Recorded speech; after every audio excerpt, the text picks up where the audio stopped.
नमस्कार दोस्तों, आपका स्वागत है मसाला पॉपकॉर्न चैनल पर।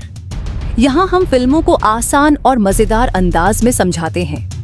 आज हम आपके लिए लाए हैं 2015 की मशहूर साइंस फिक्शन फिल्म चैपी की कहानी।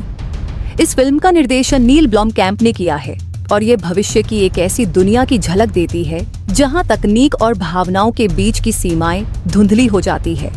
तो चलिए बिना समय गवाए कहानी शुरू करते हैं। कहानी शुरू होती है जोहान्सबर्ग, दक्षिण अफ्रीका से, जहां अपराध बढ़ चुका है। इसे रोकने के लिए टेट्रावलन नामक कंपनी ने स्काउट नाम के रोबोट बनाए हैं। ये रोबोट इंसानी पुलिस के साथ मिलकर काम करते हैं और अपराधियों से लड़ाई करते हैं। इन रोबोट्स की वजह से अपराध काफी हद तक कम हो गया है। लेकिन कहानी सिर्फ कानून और रोबोट्स की नहीं है, ये इंसानियत और मशीनों के बीच के रिश्ते पर आधारित है।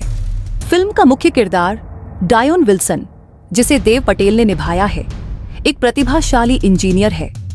डायोन ने ही स्काउट रोबोट्स का प्रोग्राम तैयार किया है, लेकिन उसका सपना कुछ और बड़ा है। वह एक ऐसा रोबोट बनाना चाहता है जो सिर्फ इंसानों की तरह काम न करे, बल्कि उनकी तरह सोच सके, महसूस कर सके और खुद से निर्णय ले सके। डायोन दिन रात अपने इस प्रोजेक्ट पर काम करता है। एक दिन वह अपने प्रयोग को सफल बना लेता है और एक आर्टिफिशियल इंटेलिजेंस (AI) प्रोग्राम तैयार करता है। लेकिन जब वह अपनी बॉस मिशेल ब्रैडली से इसकी अनुमति मांगता है, तो वह इसे खारिज कर देती है। मिशेल का मानना है कि रोबोट का काम सिर्फ आदेश मानना है, न कि इंसानों की तरह सोचने की कोशिश करना। डायोन बिना किसी की इजाजत लिए अपने इस प्रोग्राम को एक पुराने और खराब हो चुके स्काउट रोबोट में अपलोड करने का फैसला करता है। वह इस स्काउट रोबोट को चोरी छिपे अपने घर ले आता है।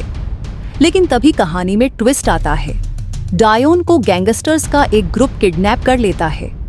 ये ग्रुप अपराधी निंजा, योलैंडी और अमेरिका का है। ये लोग एक बड़ा अपराध करने की योजना बना रहे हैं, लेकिन इसके लिए उन्हें पुलिस और बाकी रोबोट्स को हराने का तरीका चाहिए।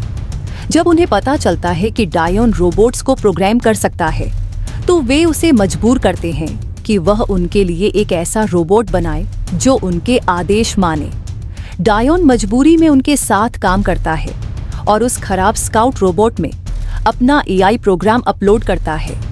जब यह रोबोट पहली बार चालू होता है, तो वह बिल्कुल एक बच्चे की तरह बर्ताव करता है। वह डरा हुआ और उत्सुक होता है। वह हर चीज को देखकर सीखने की कोशिश करता है। योलैंडी उसे चैपी नाम देती है और उसे अपने बच्चे की तरह प्यार करने लगती है। चैपी धीरे धीरे बोलना, चलना और नई चीजें सीखना शुरू करता है, लेकिन उसकी मासूमियत और उसके चारों ओर का माहौल उसे सही और गलत के बीच उलझा देता है। डायोन उसे सही चीजें सिखाने की कोशिश करता है। वह चैपी को बताता है कि उसे दूसरों की मदद करनी चाहिए और अपने दिमाग का इस्तेमाल अच्छे कामों के लिए करना चाहिए। दूसरी तरफ निंजा और अमेरिका उसे अपराध करने के लिए तैयार करते हैं।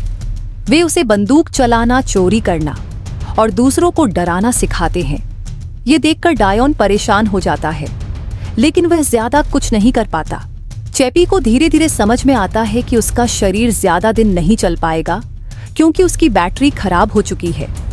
ये जानकर वह परेशान हो जाता है और अपने जीवन को बचाने के तरीके ढूंढने लगता है। डायोन उसे बताता है कि उसका प्रोग्राम उसके शरीर तक सीमित नहीं है, वह इसे किसी और रोबोट शरीर में ट्रांसफर कर सकता है। यह सुनकर चैपी को एक उम्मीद मिलती है। इस बीच विंसेंट मोर, जो टेट्रावल में काम करता है, डायोन के इस प्रयोग के बारे में पता लगाता है। विंसेंट को लगता है कि डायोन का यह AI प्रोजेक्ट इंसानियत के लिए खतरा है। वह मिशेल को डायोन के खिलाफ भड़काता है और अपने बड़े और खतरनाक रोबोट मूस को चालू करने की अनुमति लेता है। विंसेंट अपनी योजना पर काम शुरू करता है। वह चैपी के खिलाफ मूस को तैनात करता है और उसे खत्म करने की कोशिश करता है। चैपी को समझ में आता है कि यह लड़ाई उसके और उसके परिवार के लिए है। वह अपनी पूरी ताकत लगाकर विंसेंट के मूस से लड़ता है। लड़ाई के दौरान कई इमोशनल मोड आते हैं। निंजा और योलैंडी चैपी की मदद करने की कोशिश करते हैं, लेकिन लड़ाई में योलैंडी की मौत हो जाती है। ये चैपी के लिए एक बड़ा झटका होता है, क्योंकि वह योलैंडी को अपनी मां की तरह मानता है। फिल्म के क्लाइमेक्स में चैपी अपनी सूझबूझ और तकनीकी ज्ञान का इस्तेमाल करता है। वह विंसेंट के मूस को हराने में सफल हो जाता है। इसके बाद वह डायोन की मदद से अपने दिमाग को एक नए रोबोट शरीर में ट्रांसफर करता है। ये फिल्म सिर्फ रोबोट्स और एआई के बारे में नहीं है। ये हमें यह सोचने पर मजबूर करती है कि क्या मशीनें भी इंसानों की तरह महसूस कर सकती हैं? क्या वे सही और गलत का फैसला कर सकती हैं? चैपी की कहानी हमें यह भी सिखाती है कि हर जीव, चाहे वह इंसान हो या मशीन, अपने अस्तित्व के लिए संघर्ष करता है। यह फिल्म इंसानियत, भावनाओं और तकनीक के बीच के जटिल रिश्ते को गहराई से दिखाती है। दोस्तों, अगर आपको यह कहानी पसंद आई हो तो इस वीडियो को लाइक और शेयर करना न भूलें और हमारे चैनल मसाला पॉपकॉर्न को सब्सक्राइब करें। हम आपके लिए ऐसी ही और मजेदार और दिलचस्प फिल्म कहानियां लाते रहेंगे। धन्यवाद।